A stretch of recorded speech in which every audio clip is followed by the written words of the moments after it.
A la hora de analizar el seguro hay una serie de conceptos básicos que es importante tener siempre presente. Desde el punto de vista del riesgo, que es la circunstancia o el evento desfavorable que puede ocurrir a una persona tanto de naturaleza física como jurídica a la hora de las actividades que desarrolla y de sus bienes que pueden experimentar algún daño sobre los mismos, y que el seguro como forma de previsión nos ayuda a resarcirnos del perjuicio económico que se puede ocasionar, pues vamos a analizar en este video tutorial pues algunos puntos clave de lo que es el seguro, de lo que es el riesgo y de lo que son los elementos que forman parte del contrato de seguro. Vamos a verlo a continuación. Lo vamos a ir viendo a través de varios apartados. En principio, lo que es el riesgo, que las necesidades de aseguramiento, el seguro y conceptos, elementos personales del contrato y elementos materiales. Vamos a analizar cada uno de estos puntos a lo largo de los videotutoriales que encontraréis en este tema del curso de repaso de conceptos importantes o conceptos básicos del seguro. Vamos a ir viendo las características del riesgo, las actitudes que adoptamos en muchas ocasiones frente al riesgo y las consecuencias que eso puede conllevar. Ver también el seguro como un instrumento de protección y ver qué elementos son importantes a tener en cuenta a la hora de analizar el contrato de seguro. Lo fundamental del seguro es que es un instrumento, es un medio de previsión por el cual un tercero se hace cargo de compensar el daño que puede surgir o el quebranto económico a una persona en su persona física o en sus bienes, de tal manera que esos daños que cumplan una serie de circunstancias que se delimitan en el contrato de seguro, si se cumple, pues la aseguradora va a pagar una cantidad económica que le permita al asegurado pues compensar el daño que ha experimentado o que ha sufrido. El riesgo, por tanto, es una situación a la cual estamos expuestas nosotros mismos o nuestros bienes por las actividades cotidianas que realizamos y los bienes por el uso de los mismos que pueden experimentar algún tipo de perjuicio económico al sufrir un daño, y el seguro lo que pretende es compensar ese perjuicio económico. Primero, que no haya enriquecimiento, pero que además el seguro sea eficiente de forma que sirva para resarcir el daño o el perjuicio económico que efectivamente se ha ocasionado. Que no haya evidentemente enriquecimiento, pero que sirva para compensar de una forma efectiva. Desde luego al riesgo estamos expuestos todos, y hay riesgos de diferente magnitud o con distinta probabilidad de ocurrencia, y lo que es cierto es que se conviene analizar cada uno en qué medida, qué riesgos son los más posibles que pueden ocurrir, ver las consecuencias que en caso de materializarse pueden ocasionar, y de esta forma ver si efectivamente hay algunos riesgos los puede asumir uno mismo y en otro caso pues transferirlo a una compañía aseguradora que será la que va a protegernos y a pagar en definitiva el capital que compense ese daño que se ha producido.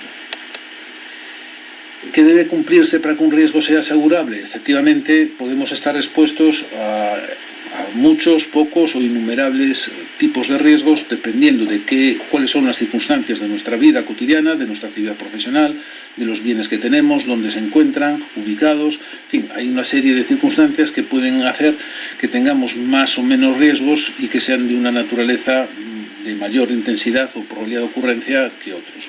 En definitiva, el riesgo, para que sea asegurable, ha de cumplir una serie de requisitos. En primer lugar, que haya una incertidumbre o que sea aleatorio, que es, en definitiva, de que haya un grado de probabilidad de ocurrencia de ese daño. Ha de ser posible. Si fuera imposible, pues evidentemente no sería asegurable, o desde luego la aseguradora quizás sí estaría interesada en poder formalizar un contrato sobre algo que no sea posible de ocurrir, pero para el asegurado no tendría sentido pues determinadas circunstancias que podemos presumir que es imposible o muy difícil ocurrencia. Tiene que haber una probabilidad, debe poder materializarse el riesgo con mayor o menor intensidad, con mayor o menor frecuencia, pero ha de ser posible. Ha de ser concreto, tenemos que asegurar cosas específicas, bienes, personas y cosas concretas que no tiene que quedar perfectamente delimitado en el contrato del seguro qué bienes o qué personas están expuestas a ese riesgo. Ha de ser lícito, de cumplir todos los marcos legal de la vida cotidiana, y en definitiva pues se ha de cumplir con la legislación que afecte a esa actividad que se desarrolla o a las personas dentro de las actividades que realizan han de estar cumpliendo la ley. Si yo circulo con el seguro, si yo circulo con un vehículo, el seguro es válido, pero yo debo de estar cumpliendo con todos los requisitos legales que son necesarios: tener el carnet de conducir, tener el coche en regla, tener pasada la ITV, tener los documentos oficiales de tener del propietario y de la persona que circula con el vehículo. En definitiva, ha de cumplirse con todos los requisitos legales para el uso de ese vehículo.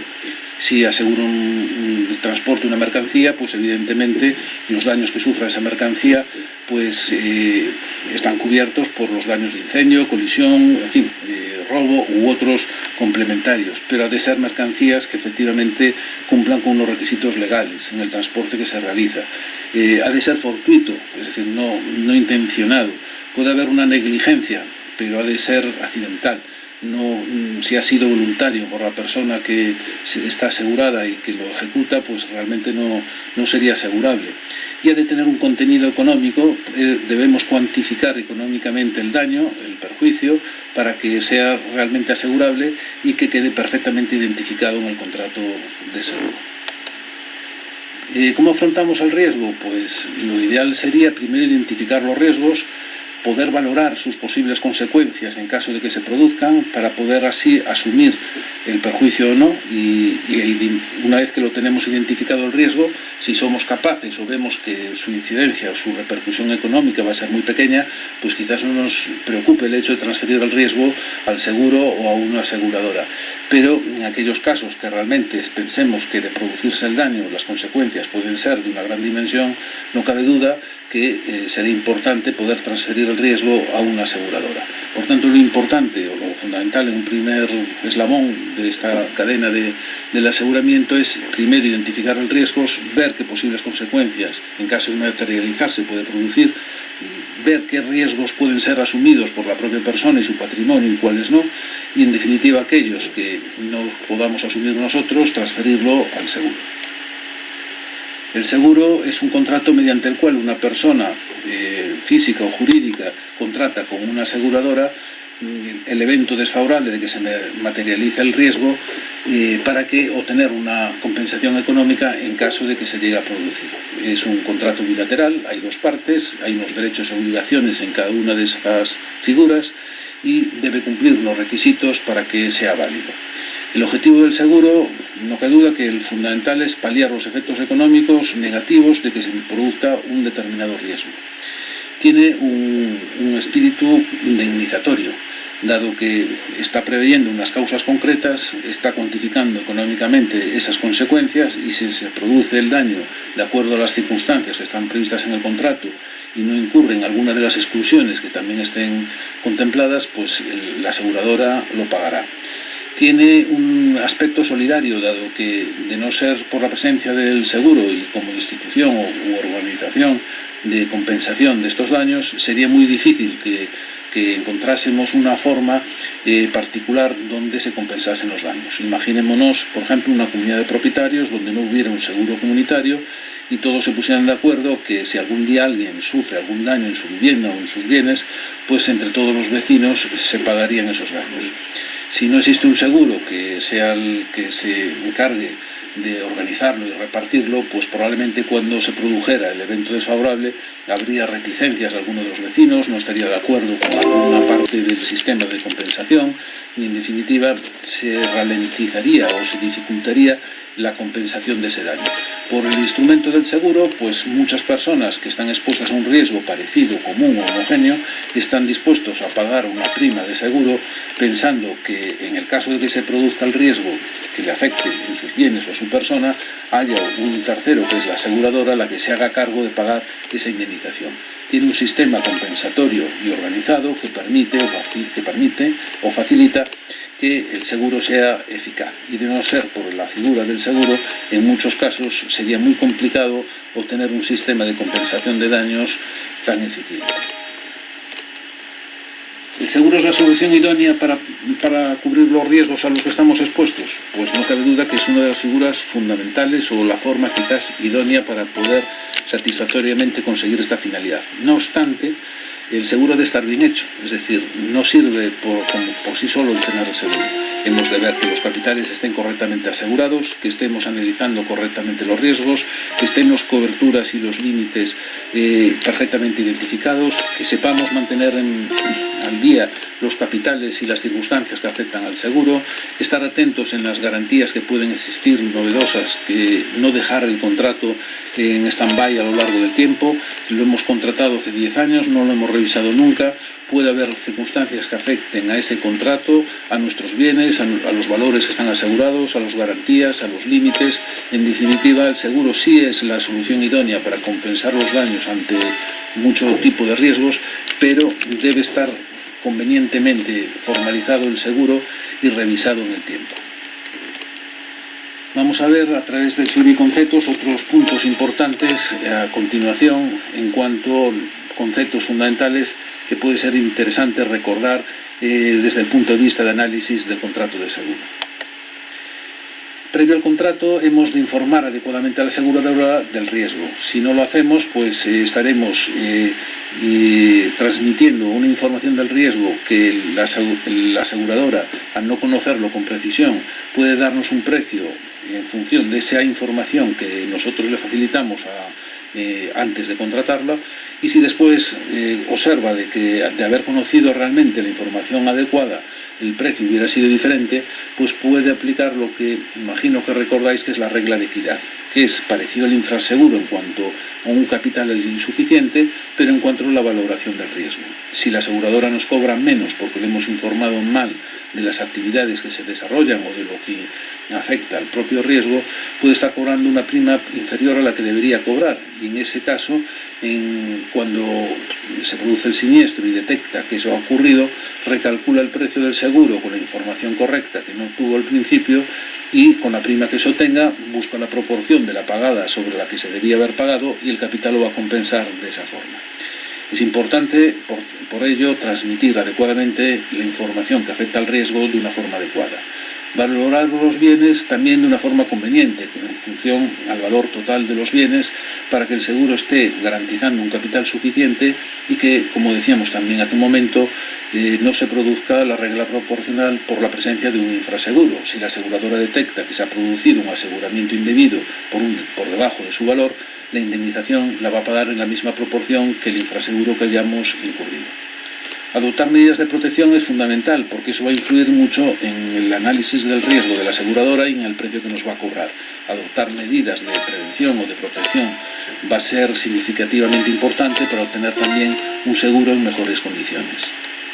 Durante el contrato también hemos de informar de las modificaciones en el riesgo, en el sentido de que si cambiamos la actividad o influye en algún factor que puede agravar el riesgo, lo hemos de comunicar a la aseguradora para que revise si efectivamente se mantiene el seguro en las mismas condiciones que lo teníamos o que se genere una sobreprima, y en el caso de que se reduzca el riesgo porque hemos adoptado alguna medida de prevención que no disponíamos al inicio del contrato, igualmente el seguro puede renovarse con unas condiciones más favorables, y eso siempre va a ser importante. Va a ser necesario en caso de una agravación del riesgo, pero también va a ser beneficioso si informamos adecuadamente si hemos adoptado esas medidas favorables. Además, también conviene actualizar los valores de los capitales y de los bienes que estamos asegurando. De no hacerlo, podremos incurrir en un infraseguro que a lo mejor no teníamos cuando contratamos el seguro hace 5, 6, 8 o 10 años, pero que como no lo hemos mantenido adecuadamente ni lo hemos revisado con el tiempo, cuando se produce el siniestro, efectivamente tenemos un infraseguro y la indemnización no se corresponde con lo que esperábamos. Por otro lado, mantener las medidas de protección adecuadamente, en el sentido de que si las teníamos al comienzo del contrato, pero no sabemos mantenerlo con el tiempo, podemos estar incurriendo en un agravamiento del riesgo sin darnos cuenta. Todo ello, por tanto, es necesario revisarlo y adecuar el seguro a las circunstancias en cada momento de cómo estemos expuestos al riesgo. Concepto importante, ¿pueden existir dos seguros sobre un mismo bien? Pues sí, perfectamente, incluso a veces tres. Ponemos un ejemplo: en la comunidad de propietarios, el seguro que afecta a todos los copropietarios del inmueble. Además, el propietario complementa de una forma particular para obtener la protección a determinados riesgos que el seguro comunitario no alcanza a cubrir, y ya tenemos el segundo, pero además el propietario alquila la vivienda a un inquilino que también, para asegurarse de sus propios bienes y de los riesgos que puede afectar a la propia vivienda con el uso de la misma, también puede hacer un seguro que incurra sobre la misma vivienda. De tal manera que al final tenemos tenemos un bien asegurado con 3 contratos, y en caso de que se produzca un siniestro que realmente sea sobre ese siniestro, sobre un riesgo que solamente lo contempla una de esas 3 coberturas de seguro que se dispone, pues va la aseguradora a hacer efectivo el pago, la que corresponda a ese riesgo. Pero si es común que las 3 están asegurando al mismo tiempo, pues en ese caso pagará cada una proporcionalmente según el capital que en cada caso corresponda. En vida y accidentes también puede existir más de un seguro sobre una persona. Efectivamente, una persona, el valor humano no tiene una cuantificación concreta en función de las circunstancias en las que incurra la persona por sus ingresos, su familia u otras circunstancias que quiera analizar. Efectivamente, influye en determinar un valor a criterio de cada uno. Por tanto, puede existir más de un seguro. Lo que sí es conveniente de que cuando se van estableciendo nuevos seguros sobre una misma persona, debe comunicarse a las nuevas de que existen los anteriores, para que tengan el conocimiento de que existen más seguros en protección de esa misma persona.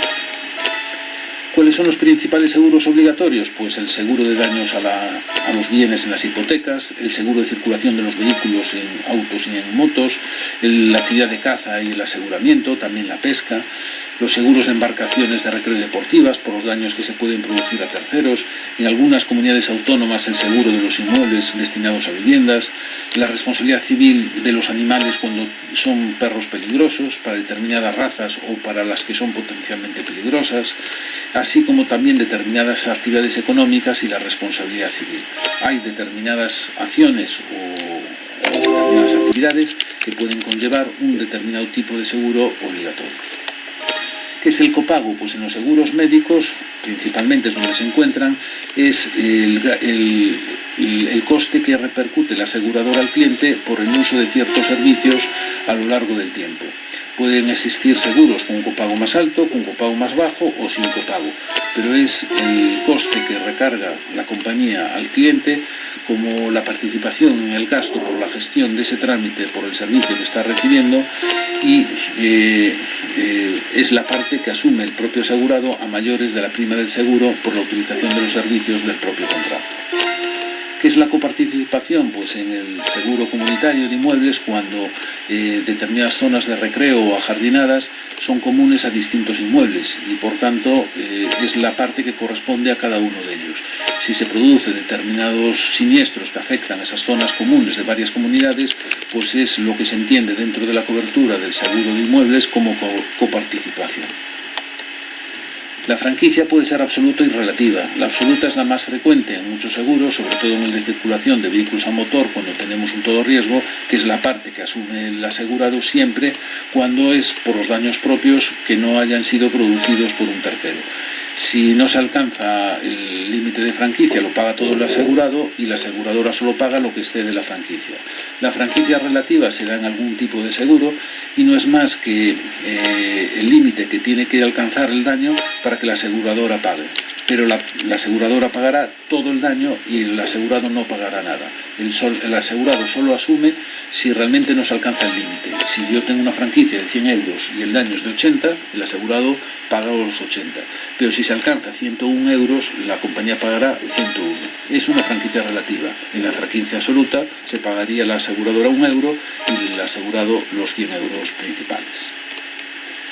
¿Qué es la compensación de capitales? Pues cuando se produce un infraseguro, antes de aplicar la regla proporcional, lo que se mira es si hay un defecto de aseguramiento, una parte, por ejemplo, en el contenido de los bienes que afectan a una vivienda o a una fábrica o a una instalación, pero aunque haya defecto de capital en una partida, realmente vemos que en la otra, en el continente, o al revés, en el contenido, existe un superávit. Entonces, con ese exceso que se ha pagado de prima en una parte, se mira lo que se puede comprar de capital en la que se tiene el infraseguro, y de tal manera que se puede corregir parcialmente o llegar a compensar completamente ese infraseguro, de tal manera que antes de aplicar la regla proporcional se revisa si efectivamente tenemos ese exceso de cobertura en alguna partida que permita compensar el déficit que genera el infraseguro en esa otra donde se ha producido el daño.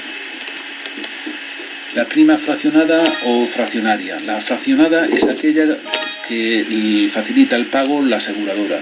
En definitiva, la prima siempre es anual para los seguros normales de contratación habitual, se contrata anual, y el pago fraccionado es una facilidad de pago que establece la aseguradora. Yo me comprometo a pagar todo el año, y las primas fraccionadas tengo que seguirlas pagando. No puedo cancelar el seguro porque la aseguradora me va a poder reclamar y exigir el pago hasta que complete la anualidad completa. En cambio, en la prima fraccionaria es cuando se dan seguros de carácter temporal. Por ejemplo, pues un evento de un acontecimiento deportivo que dura un fin de semana, o que dura 15 días, una competición ciclista. En definitiva, son riesgos temporales y que genera una prima que en este caso se llama fraccionaria, que es por la parte del tiempo menor a la anualidad del seguro, y por tanto esa es la prima total que se cobra por ese periodo de tiempo. La fraccionada es una facilidad de pago simplemente. Son conceptos distintos y con situaciones diferentes también, pero que es importante recordar. ¿Qué ocurre si no se paga la prima? Pues en la primera, evidentemente, no entra en vigor el seguro. Si es la segunda o sucesiva, pues durante un mes existe la cobertura de gracia, pero superado ese mes de gracia se deja de tener cobertura. Si no se paga la renovación del seguro, el seguro entra en suspenso durante un periodo de tiempo. Tengo la cobertura de gracia durante un mes, pero luego se suspende la cobertura totalmente al cabo de ese mes. Si es una prima fraccionada, estoy obligado al pago y no puedo dejar de hacerlo, pero el seguro se mantiene en vigor. Si yo no pago en la renovación anual, aunque sea prima fraccionada, pero es la primera fracción de toda la anualidad, el seguro ya no se renueva. Si lo que he pagado es la primera y no la segunda o tercera, en caso de un fraccionamiento trimestral, esas primas las voy a tener que seguir pagando siempre porque no puedo dejar de hacerlo, pero el seguro no se va a dejar de tener cobertura en ningún momento. Si se produjera un siniestro, la aseguradora pagaría el siniestro descontando la parte de prima no cobrada de esa fracción. El seguro anual o temporal, pues es la diferencia entre lo que habitualmente contratamos, que es un seguro anual renovable y que se renueva automáticamente, y de no hacerlo tenemos que avisar con un mes de antelación al vencimiento para comunicar la baja del seguro. Y el seguro temporal es cuando se establece por un periodo de tiempo o inferior al año o superior, es decir, que establecemos un periodo más largo de protección y pagamos una prima única, que a veces en el seguro de vida o de ahorro o de inversión es muy frecuente encontrar. Y con esto hemos visto hasta este apartado los aspectos quizás más fundamentales o conceptos que continuaremos en un segundo videotutorial a continuación, y que permita refrescar pues estos aspectos importantes del contrato, del riesgo y de los seguros de una forma práctica que puede sernos útil tanto para el día a día a nosotros mismos como en el asesoramiento que podemos trasladar a terceras personas y a nuestros clientes. Esperamos que sea de utilidad y seguimos en el siguiente videotutorial. Gracias.